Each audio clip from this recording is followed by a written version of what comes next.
recebemos o João Coutinho Figueiredo, eurodeputado, ex-presidente da Iniciativa Liberal. Obrigado pela disponibilidade. Boa tarde, Miguel Portel Dias. Boa tarde, Inês Vera Figueiredo. Uma coisa só, esta vossa promoção que acabou de passar, meio melosa, muito autopromotor, mas lembro-me que vocês fizeram 5 anos há pouco tempo e eu tenho que fazer minhas algumas das palavras dos vossos muito melosos ouvintes e desabos parabéns. Muito obrigado. Sente-se confortável com esta coletivização que a direção do partido fez do seu resultado das europeias? Acho que eu próprio exigi que ela fosse feita, porque de facto, se quem acha que se consegue ter um bom resultado eleitoral sozinho está muito enganado. Portanto, houve muita gente envolvida nisso. Eu tive uma parte que não renego e que foi uma parte central, muito visível, mas nem estou convencido que tenha sido a parte mais importante. Não foi a marca Cotrim a fazer crescer o partido nas últimas eleições? Não, eu recuso até a existência dessa coisa chamada marca Cotrim. Há uma notoriedade pessoal que existe e que eu não nego, até porque fui presidente do partido durante uns anos, numa altura de afirmação grande do partido, portanto isso fica e não desaparece de um momento para o outro, mas não há uma marca Cotrim. Então não acha que o partido está dependente da sua imagem para ter bons resultados, sendo que este foi o melhor resultado da Iniciativa Liberal desde sempre? Em circunstâncias assumidamente muito favoráveis, de um único círculo nacional, de não haver voto útil e também tenho que o dizer, e espero que não seja visto como uma apreciação demasiado subjetiva ou em causa própria, não tinha propriamente os adversários mais difíceis do mundo, não é? Portanto, eram condições particularmente favoráveis, portanto, não vou dizer que qualquer pessoa teria tido aquele resultado, também não sou falsamente modesto a esse ponto, mas foram condições particularmente favoráveis. Se tivesse de arriscar assim uma percentagem, qual é que era o valor da marca Cotrim aqui neste resultado? Eu acabei de dizer que não acho que haja marca Cotrim, portanto, nem sei responder a essa pergunta. Disse há pouco no palco que pode não saber de estatutos, mas que de ganhar vai sabendo alguma coisa. Tem uma fórmula mágica para que o partido possa ter um bom resultado e enfrentar as próximas eleições? Não é bem mágica, mas é uma fórmula que eu tento convencer toda a gente. Já agora não é só dentro do partido, eu tenho feito esse discurso para a comunicação social desde as eleições europeias e vão lá ver se é desta que pega. Passou só uma coisa naquela eleição que, independentemente das características específicas que eu já disse que a eleição teve, foi novo e devia ter sido mais notado politicamente. Que é possível fazer uma campanha otimista, confiante, que não é de ignorar os problemas e a sua gravidade, neste caso os problemas europeus, e alguns nacionais que foram também parte da campanha. Não é ignorá-los, é dizer, existem, são sérios, são difíceis, são complexos, são caros, mas há formas de os abordar, de os resolver e inspirar confiança nas pessoas a esse respeito. Com uma segunda consequência, talvez ainda politicamente mais relevante, é que inspirando a confiança das pessoas, algumas dessas pessoas cuja confiança se tentou inspirar com essa abordagem mais otimista e mais confiante, são aquelas que se sentiam excluídas do sistema. Aquelas que acham que ninguém fala para elas. Se nós abordamos os temas que lhes interessam, que eram basicamente tabus, só tratados pelos Partido Populista, se o fazemos também, mas fazemos com uma atitude mais construtiva, com propostas mais concretas e com uma vontade de resolver bastante mais baseada na competência, conseguimos ir buscar as pessoas que se sentem desafetadas pelo sistema. E porquê é que conseguiram agora e não conseguiram nas legislativas, onde a redução da abstenção acabou por resultar num crescimento do Chega? Bom, aí talvez eu reconheça que a minha própria natureza é um bocado assim, que é de não fugir dos problemas e de ser otimista em relação à capacidade das pessoas, de uma forma geral, da espécie humana, se quiser, de resolver os problemas com que é confrontada às vezes de uma maneira bastante assustadora até, mas se conseguirmos ter calma, não embarcar na tal noção de emergência ou de urgência e pôr cabeças pensantes a fazê-lo em conjunto, é possível resolver os problemas. Essa é a minha atitude perante a vida em geral. Consegui passar isso nesta campanha, onde tive bastante liberdade de estabelecer não só a estratégia de campanha, mas o tom de campanha. E portanto, para mim é uma ilação que fica da campanha de junho, ou de maio, foi mais junho. pessoal a campanha. Sim, o tom foi certamente mais pessoal. Eu quis imprimir-lo assim, porque a minha leitura foi o que as pessoas estão a sentir é, o número 1, desorientação. Porque não há ninguém... Há muita gente a falar dos problemas, ninguém a falar das soluções com credibilidade e, portanto, é natural que as pessoas se sentem um pouco perdidas, andam à procura desesperadamente de uma solução, de uma luz e ou não encontram nenhuma e ficam em casa e não votam, ou encontram aquela que lhes parece fazer sentido, que é tipicamente a mais simples. Diria até a mais simplista. É péssimo para a democracia, tem sido péssimo em vários países, teria sido péssimo em Portugal também. Se, por outro lado, encontrarem alguém que não tem uma solução simplista, mas tem mais credibilidade para falar nessa solução, então para ali a sua busca e pode não ficar em casa, mas também não ir votar nos partidos populistas. Só para fechar aqui este tema, já percebi que não gosta de ser conotado com essa marca Cotrim como algo muito benéfico para o partido. Mas Não é por isso, não é por isso. É que cada pessoa tem o seu estilo. Portanto, nesse sentido, toda a gente tem uma marca. Ok? Se é isso que estamos a falar, digo já, ok, há uma marca Cotrim, mas sempre houve. O que é diferente? É que pela primeira vez a Iniciativa Liberal escolheu personalizar uma campanha. E devo dizer que não foi a decisão mais fácil, nem pessoalmente mais agradável. E até vos posso explicar como é que lá chegámos. Mas não concordou? Achou que não devia ter sido feito? Tanto concordei que acabou por acontecer.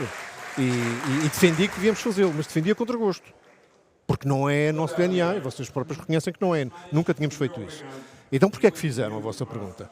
Porque nós levamos a sério, coisa que eu aliás na Europa estou a tentar fazer relativamente ao Grupo Liberal também, levamos a sério os resultados eleitorais e tentamos tirar ilações deles.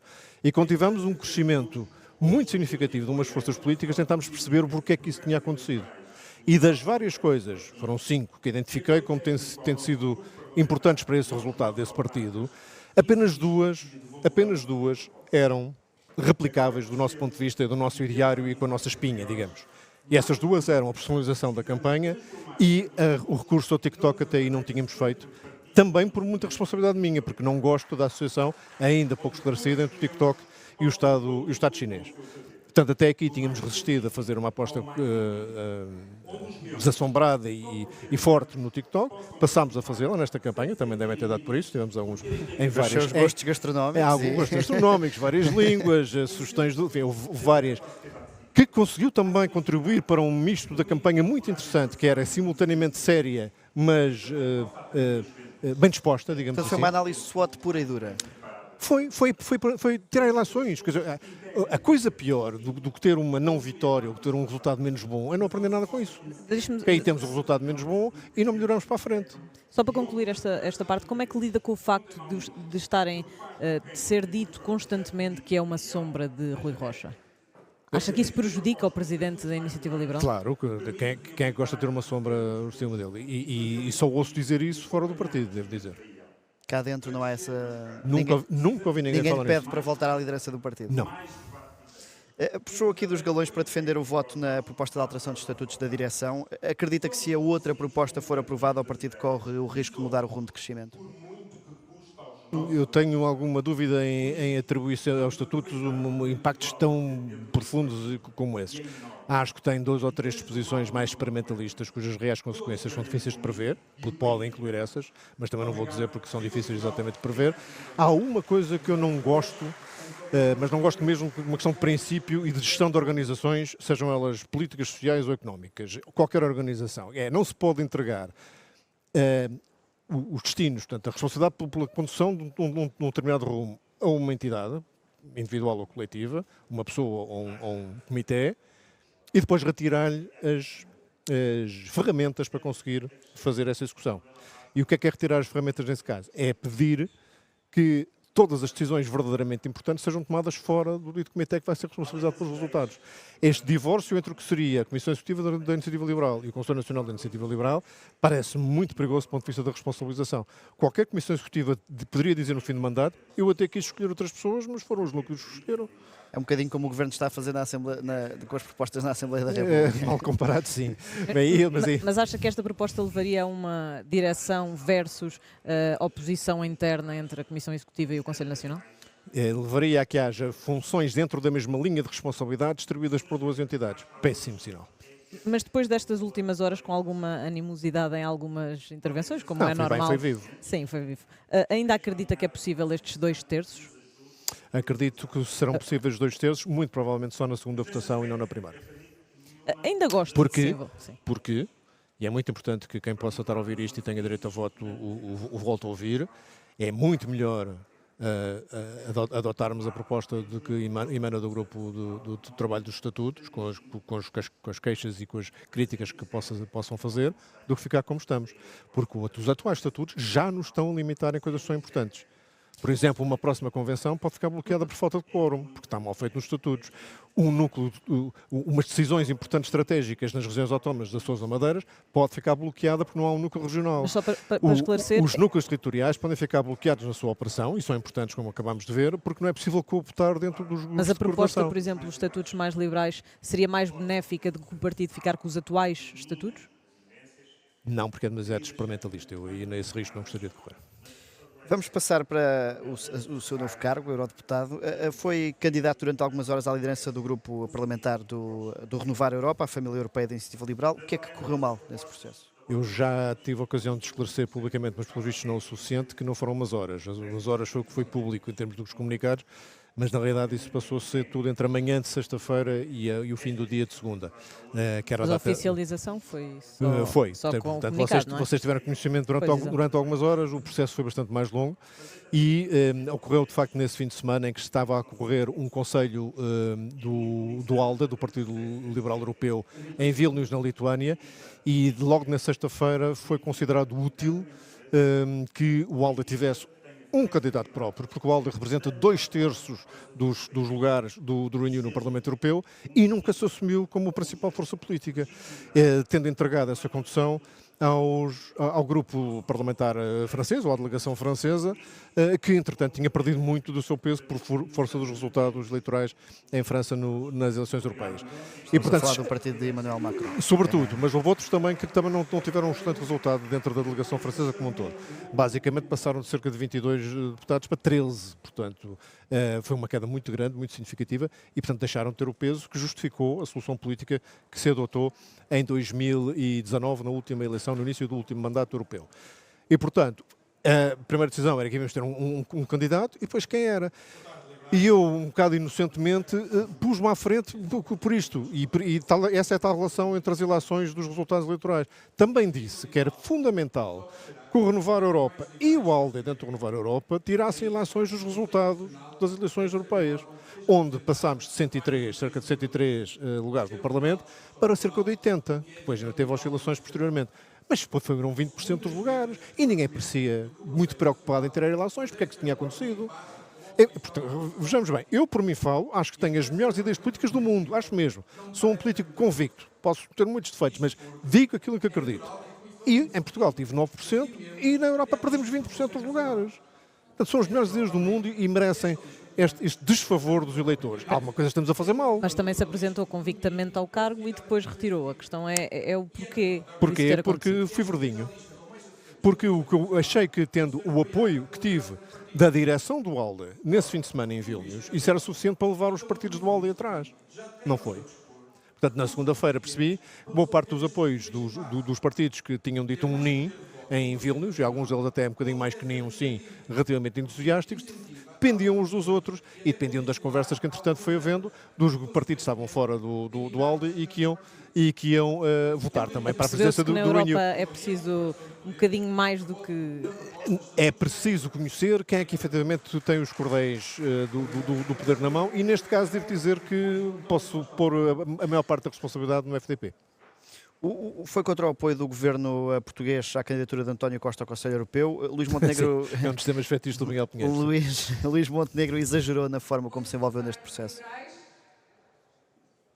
Eu não teria usado, certamente, bem, eu não teria feito se calhar metade das coisas que Luís Montenegro fez no processo e certamente não teria usado a adjetivação que ele usou. Mas percebo que sejam matérias de Estado aqui envolvidas e, portanto, que o Primeiro-Ministro em consciência o tenha feito. Agora, convém perceber o contexto em que a nossa oposição à nomeação de António Costa foi tido e depois a forma como as eleições dos respectivos chamados top jobs na Europa funcionam. As perguntas que me eram feitas relativamente a António Costa foram sempre feitas antes das eleições europeias, em que nem se sabia a quem é que naquela rotação de distribuição de lugares ia competir o lugar de Presidente do Conselho Europeu. Só posteriormente é que se percebeu que caberia aos socialistas e democratas fazer essa nomeação. Nesse Mas contexto, mesmo depois disso continua a ser contra, ou a dizer que era paroquial.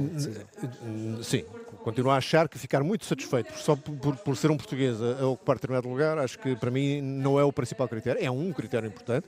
Em igualdade de circunstâncias eu sou tão patriota como o seguinte, e gosto que sejam os portugueses a brilhar e a ter destaque, mas não começa aí, começa muito mais na competência, desde logo, e depois na visão política que tem, neste caso do desempenho de um cargo que neste mandato vai ser particularmente importante. O que eu quero dizer é que, a partir do momento em que esse cargo é para um socialista, e perfilando-se outros socialistas, que os dois que se falaram foi a primeira-ministra dinamarquesa Christensen e Pedro Sánchez, entre os três. Aí concordou com o Montenegro, não encontrou um socialista melhor. Não, exatamente, não encontrou um socialista melhor. Revê-se neste acordo, que inclui também os liberais, neste acordo para a distribuição dos altos cargos. Sim, nos altos cargos sim, mas há uma negociação que ainda não está feita, que são as prioridades políticas da maioria que no fundo suporta esta distribuição dos top jobs, dos 4 lugares principais. Ou seja, há uma questão de nomes, essa ficou aclarada na semana passada, e agora há uma questão de prioridades políticas. Eu gostava de ver um pouco mais até onde é que vai a vontade da nova Comissão que venha a tomar posse de levar a sério umas indicações interessantes que vieram do Conselho Europeu com as prioridades bastante claras que, para alguma surpresa minha, decalcam as prioridades que a própria Iniciativa Liberal pôs aqui na sua campanha eleitoral. Não sei se repararam. Em primeiro lugar, o crescimento. Em segundo lugar, os temas de defesa. E, em terceiro lugar, os valores liberais. Chamo-lhe eu valores da democracia e da democracia liberal na Europa. A Iniciativa Liberal quer ir buscar pessoas que têm estado fora do sistema, muitas delas que não têm ido votar, chamada abstenção. Essas pessoas não acabaram por votar no Chega, como mostrou a redução da abstenção. O resultado do partido de André Ventura nas eleições legislativas, mais do que preocupar a Iniciativa Liberal, obriga a um repensar da fórmula como está a fazer política? Acho que obriga, mas em boa verdade obriga a todos os partidos. Nós talvez sentamos mais responsabilidade porque são pessoas que, dizem os estudos, emanam de áreas políticas que poderiam ter encontrado solução e abrigo na Iniciativa Liberal antes, mas sim. Portanto, reconhecer que as pessoas são sensíveis à personalização da política, que as pessoas são sensíveis a uma certa forma mais direta de comunicar as alternativas políticas, que as pessoas são particularmente sensíveis a que se tratem os temas que as preocupam e ocupam no dia-a-dia.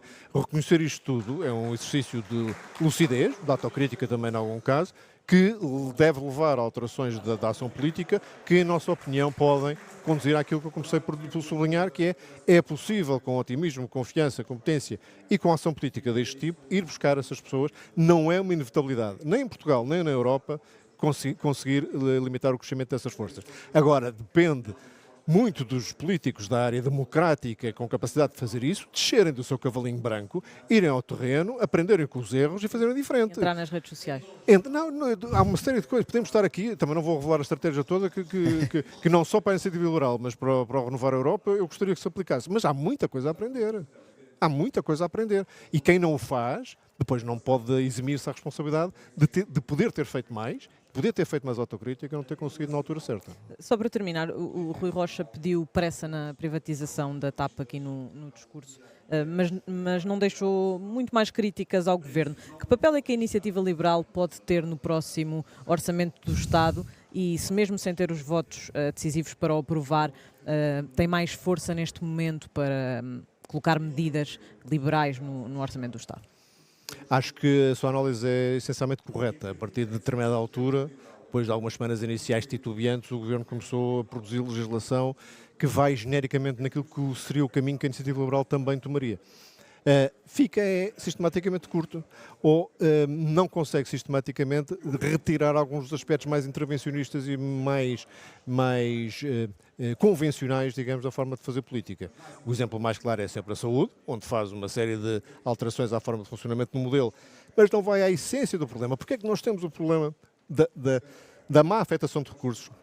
Antes de concluirmos que há poucos recursos insuficientes no Sistema Nacional de Saúde, que é bem possível que haja, temos de perceber se os que existem têm a utilização correta. E é impossível um sistema com 150 mil pessoas, que é o que tem o SNS, dirigida ainda, sobretudo, a partir do Ministério da Saúde, com uma intervenção muito ao de leve das OLS que estão recém-criadas e que nem sempre funcionarem bem. É impossível um sistema destes funcionar se não tiver lá dentro duas coisas que o nosso SUS Saúde, que o tal projeto que eu ainda estou à espera, que me façam uma entrevista de 40 minutos sobre, porque é interessante perceber como é que estruturalmente se muda um sistema. O nosso sistema fazia, que é introduzir concorrência entre prestadores, porque a concorrência obriga a reduzir desperdício e a tentar formas mais eficientes de utilizar os recursos, e segundo, dar liberdade de escolha às pessoas, para que as pessoas possam dizer: eu gosto mais de um serviço que me é prestado, seja qual for o motivo, conveniência, proximidade, qualidade, simpatia, o que for. Se tivermos concorrência e se tivermos liberdade de escolha, o sistema passa a ter dentro de si as sementes da sua própria auto-melhoria, auto-aperfeiçoamento. De como está e como o PSD o quer fazer, não tem. Não tem essa capacidade. Não tem. Portanto, a resposta à Inês André Figueiredo é simplesmente esta. É ir ao fundo dos problemas, é muito mais, pode ter custos de venda política imediatas, mas é muito mais correto e muito mais útil a longo prazo. A margem para aprovar esse orçamento é grande agora. Vamos ver. Eu agora não tenho cargo nenhum na IEL. Por isso é que pode opinar com mais liberdade. Posso, mas depois vão dizer que eu condicionei a direção do partido, eu não quero fazer isso.